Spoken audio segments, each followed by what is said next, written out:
ఈ దేశంలో అనేక ఎన్నికలలో అనేక సర్వ సంస్థలు రాజకీయ పార్టీలతో మొదలుపెట్టుకుంటే ప్రభుత్వ ఇంటెలిజెన్స్ సంస్థలే కానీ ప్రసార మాధ్యమాలే కానీ పత్రికలే కానీ సర్వేలన్నిటి చెప్పడం దరిదాపుల్లో ఫలితాలన్నింటినీ చూడడం జరిగింది. కానీ హైదరాబాద్ నగరంలో మాత్రం ఎవరూ ఊహించని విధంగా ఫలితాలు వచ్చే సందర్భంలో కొంత మేరకు ఆ ఫలితాల దిగ్భ్రాంతిక వాతావరణం ఉన్న సమయంలో తెలుగుదేశం పార్టీ ఆవిర్భావం నుంచి తెలుగుదేశం పార్టీ వివిధ ఎన్నికలలో పోటీ చేసినప్పుడు అవకాశాలు ఇస్తే గెలిచినటువంటి కొంతమంది స్వార్థపరులు మరి పార్టీని వదిలిపెట్టిపోయినటువంటి పరిస్థితులలో తెలుగుదేశం పార్టీ కార్యకర్తల పార్టీ తెలుగుదేశం పార్టీ పెట్టింది తెలుగు వారి ఆత్మ గౌరవాన్ని గుండెలలో నిండుగా నింపినటువంటి నాయకుడు మన స్వర్గీయ ఎన్టీ రామారావు గారు పెట్టినటువంటి పార్టీ. తెలుగుదేశం పార్టీ పెట్టకముందు ఉమ్మడి ఆంధ్రప్రదేశ్ లో ప్రధానంగా తెలంగాణ ప్రాంతం ఒకసారి మనం రాజకీయాలు ఆలోచించినట్టయితే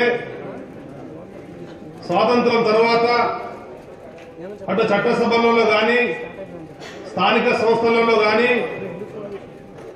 కొన్ని కుటుంబాలు ఒకటి రెండు కులాలు రాజకీయ గుత్తాధిపత్యం ఉండే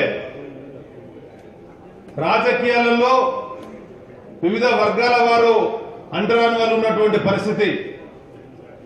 అన్ని వర్గాలకు సముచిత అవకాశాలు ఇవ్వాలా, ప్రధానంగా రాజకీయ ప్రభుత్వ నిర్ణయాధికారంలో భాగస్వామ్యం కల్పించాలా, ఆయా సామాజిక వర్గాల యొక్క ఆత్మస్థైర్యాన్ని పెంపొందించాలి అని నమ్మినటువంటి మా నాయకులు తెలుగుదేశం పార్టీ వ్యవస్థాపక అధ్యక్షులు స్వర్గీయ నందమూరి తారక రామారావు గారు ఆనాడు ఒక పెద్ద ఆలోచన చేసి తెలుగుదేశం పార్టీ పెట్టడం జరిగింది.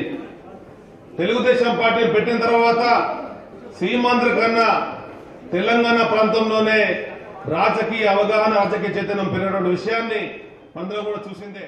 నేను తెలుగుదేశం కార్యకర్తలందరికీ చేతులెత్తి మొక్కుతున్నా. పార్టీని కాపాడలేకనే ఈ రోజు పార్టీ నుంచి విరమించుకోవడం జరుగుతున్నది. మీరు అన్యదా భావించొద్దు. తెలుగుదేశం ఎన్టీ రామారావు అభిమానులకు కూడా నేను విజ్ఞప్తి చేస్తున్నా. పార్టీ అంటే ప్రేమ ఉన్నది, అభిమానం ఉన్నది, ఇప్పటికి కూడా చంపుకోలేకపోతున్నాం.